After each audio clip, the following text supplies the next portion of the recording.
Hello विद्यार्थी मित्रों, फरीवार मारी यूट्यूब चेनल में आपનું हार्दिक स्वागत है। आज આપણે ધોરણ 6 અંગ્રેજી વિષય તેની ગ્લોસરી જોવાના છીએ। ગયા વિડિયોમાં આપણે યુનિટ 4 થી 8 ની ગ્લોસરી જોઈ છે, તો હવે આપણે યુનિટ જે બાકી રહ્યા છે તેની ગ્લોસરી જોઈએ।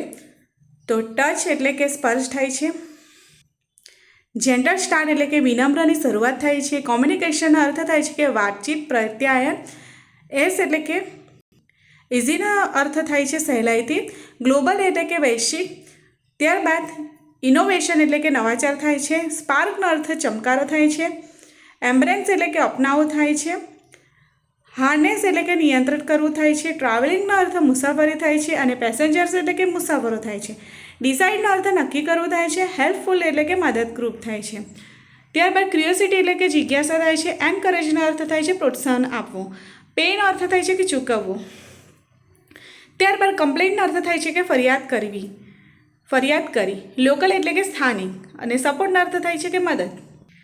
ત્યારબાદ યુનિટ 10ની ગ્લોસરી છે। ઓવરકમ એટલે કે હરાવું થાય છે, મટીરિયલ્સનો અર્થ સામગ્રી થાય છે, ડિલાઇટેડ એટલે કે આનંદિત થાય છે, બેકવર્ડ્સનો અર્થ થાય છે કે પાછળની તરફ, ફરિયસ એટલે કે ગુસ્સાવાળો થાય છે, ગ્રેબ્ડ એટલે કે ખેંચ્યો થાય છે, એંગ્રીલી એટલે કે ક્રોધથી થાય છે, પનિશમેન્ટનો અર્થ થાય છે કે સજા, ફિયરલેસલી એટલે કે નિર્ભયતાથી, ત્યારબાદ પરહાપ્સનો અર્થ થાય છે કે કદાચ, હેવી હાર્ટનો અર્થ થાય છે કે ભારે હૈયે ઉદાસ, વન્ડરિંગનો અર્થ થાય છે કે ભટકતું, ડિસ્ટન્સ એટલે કે અંતર, એક્વાયરનો અર્થ મેળવવું થાય છે, ત્યારબાદ એન્થ્યુસિઝમ એટલે કે ઉત્સાહ થાય છે, ટ્રાઇલેસલી એટલે કે અથાગ થાય છે, સ્કોલરનો અર્થ વિદ્વાન થાય છે, સક્સીડ એટલે કે સફળ થવું થાય છે, ત્યારબાદ ડિસ્ટ્રોય એટલે કે નાશ કરવો થાય છે, ફ્લૂડનો અર્થ પૂર થાય છે, ક્રોપ્સ એટલે કે પાક થાય છે, ત્યારબાદ રૂઇનનો અર્થ થાય છે પતન વિનાશ, ત્યારબાદ મિલિયોનર એટલે કે કરોડપતિ થાય છે, નેક્સ્ટ છે હોનરડ એટલે કે સન્માનિત થાય છે, લેબર્સ એટલે કે મજૂર, લેબ્યુરર્સ એટલે કે મજૂરો થાય છે, ત્યારબાદ કન્ટેસ્ટ એટલે કે સ્પર્ધા થાય છે, પિકલનો અર્થ અઠાણું થાય છે, ત્યારબાદ પેનલ્ટી એટલે કે દંડ થાય છે, ઓર્ફેનનો અર્થ અનાથ થાય છે, બ્રોટ એટલે કે લાવ્યા, એજ્યુકેશનનો મિનિંગ થાય છે શિક્ષણ, અપબ્રિંગિંગ એટલે કે ઉછેર થાય છે,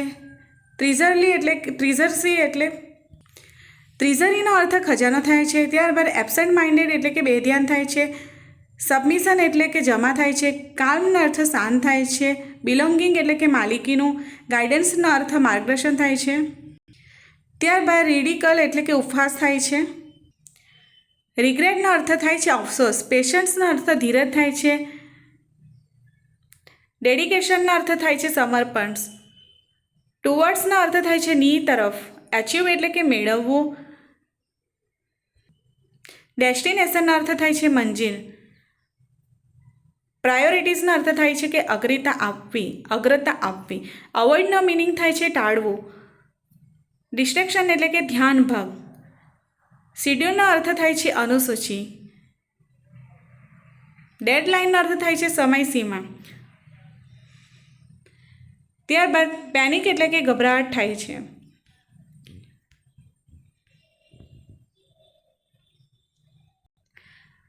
પીપલનો અર્થ મરી થાય છે, નોડ એટલે કે હકારમાં માથું ઢોળાવવું, લીનનો અર્થ દુર્બળ થાય છે, ક્રિયસલી એટલે કે જિજ્ઞાસાપૂર્વક થાય છે, સ્પ્રેડનો અર્થ ફેલાવો થાય છે,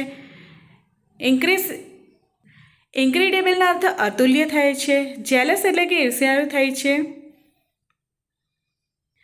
એન્કરેજિંગલી એટલે કે પ્રોત્સાહન રીતે થાય છે, વિંકનો અર્થ પલકારો મારવો થાય છે, ટેમ્પલનો અર્થ લંબડું થાય છે, ત્યારબાદ કન્સર્ટ એટલે કે સંબંધિત થાય છે, ક્વાઇટનો અર્થ તદ્દન થાય છે, ત્યારબાદ સપ્લિમેન્ટરી રીડિંગમાં યુનિટ 1માં છે કિંગડમનો અર્થ રાજ્ય થાય છે, બર્નનો અર્થ દાઝી ગયો થાય છે, અરાઇવનો અર્થ આવી પહોંચ્યો થાય છે, રિફ્યુઝનો અર્થ ના પાડે છે થાય છે, ઇન્સ્પેક્શન એટલે કે તપાસ થાય છે, ફીડનો અર્થ ખવડાવવો થાય છે, ફેટન એટલે કે જાડું કરવું થાય છે, યુનિટ 2માં વ્હીલ એટલે કે વસિયતનામું, લે સ્ટીલ એટલે કે ખસ્યા વિના, ઇન અ શોર્ટ વાઇલ એટલે કે તરત જ, એન્ટાયર એટલે કે આખું, સેટિસ્ફેક્ટરી એટલે કે સંતોષકારક થાય છે, યુનિટ 3માં છે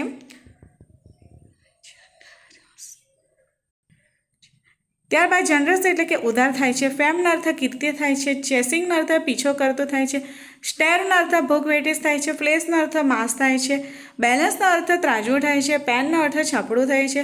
પ્લીઝડ એટલે કે પ્રસન્ન થાય છે. સફિશિયન્ટનો અર્થ પૂરતું થાય છે.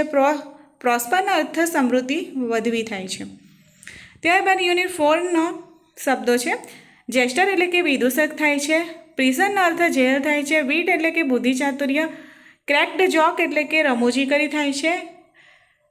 ક્યોરેટિયર્સ થાય દરબારીઓ થાય છે.